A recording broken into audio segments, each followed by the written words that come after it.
गुजरात समेत 5 बड़े राज्य एवं केंद्र शासित प्रदेश चंडीगढ़ सबसे पहले कोरोना की महामारी पर काबू पाने में सफल हो सका है। ये 6 सूबे 70% या इससे अधिक कोरोना संक्रमण को खत्म करने में सफल रहे हैं। चिकित्सा विशेषज्ञों का कहना है कि जैसे ही उनके संक्रमण खत्म करने की दर 90% के ऊपर पहुंचेगी, ये मान लिया जाएगा कि उनके राज्य में महामारी काबू में आ चुकी है। चंडीगढ़ इसके बहुत करीब माना जा रहा है। हालांकि सावधानियां बरतना तब तक जारी रखना होगा जब तक पूरे प्रदेश में इस पर नियंत्रण नहीं पा लिया जाता।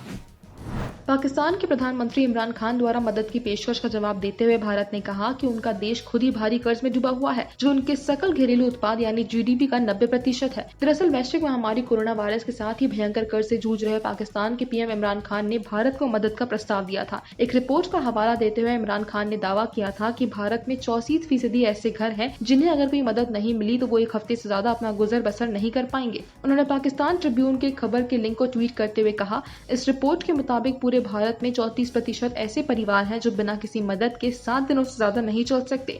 मैं भारत की मदद करने का प्रस्ताव देता हूं और हमारे देश के कैश ट्रांसफर प्रोग्राम को साझा करने के लिए भी तैयार हूं। इस कार्यक्रम की खासियत है जनता तक आसानी से पहुंच और पारदर्शिता, जिसे लेकर वैश्विक स्तर पर इसकी काफी तारीफ हुई है।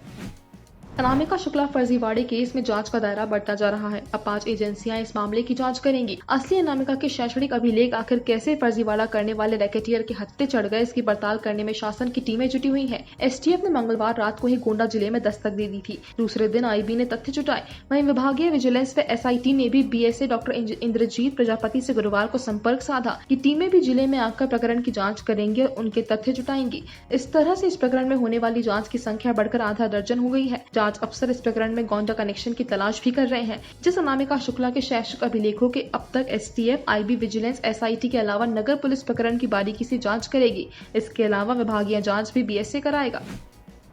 मोदी सरकार के सेकेंड टर्म का 1 साल पूरा होने के साथ ही भाजपा राजनीति के एक्टिव मोड में आ गई है। बंगाल भाजपा नेतृत्व मंगलवार को केंद्रीय गृह मंत्री व नेता अमित शाह की वर्चुअल रैली में रिकॉर्ड बनाने की कोशिश में है। भाजपा प्रदेश अध्यक्ष दिलीप घोष ने कहा कि शाह की रैली इसलिए भी अहम है कि 3-4 महीने बाद कोई पॉलिटिकल मीटिंग हो रही है। साथ ही हम इसके जरिए ज्यादा से ज्यादा लोगों के रैली सुनने का रिकॉर्ड बनाने की कोशिश कर रहे हैं। उन्होंने कहा कि राज्य में हमारी बूथ कमेटी 65,000 बूथों में है। हर बूथ कमेटी में कम से कम 5 सदस्य हैं और एवरेज 10 से 15 सदस्य हैं।